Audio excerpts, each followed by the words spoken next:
রংপুরের মিঠাপুকুরে সেনাবাহিনী ও পুলিশের যৌথ অভিযানে বিপুল পরিমাণ চোলাইমদ উদ্ধারসহ স্বামী স্ত্রীকে গ্রেপ্তার করেছে। ২৫ আগস্ট দুপুরে এই অভিযান পরিচালনা করা হয় স্থানীয়দের উপস্থিতিতে। এ ব্যাপারে মিঠাপুকুর থানায় মাদকদ্রব্য নিয়ন্ত্রণ আইনে মামলা হয়েছে বলে পুলিশ নিশ্চিত করেছেন।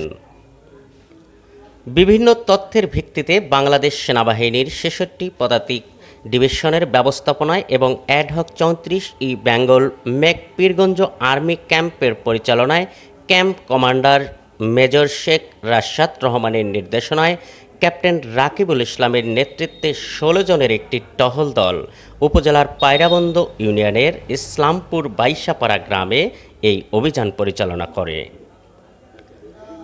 এ সময় ইয়াকুবের ছেলে বাটুল মিয়াকে এবং বাটুলের স্ত্রী শাহানা আক্তারকে গ্রেপ্তার করা হয়। গ্রেপ্তারকৃতদের বাড়ি থেকে বোতলজাত ও ড্রামে থাকা ১৪২.৫ লিটার চোলাইমদ, মদ তৈরির উপকরণ, পাউডার ৭৫০ গ্রাম সহ সরঞ্জামাদি উদ্ধার করে।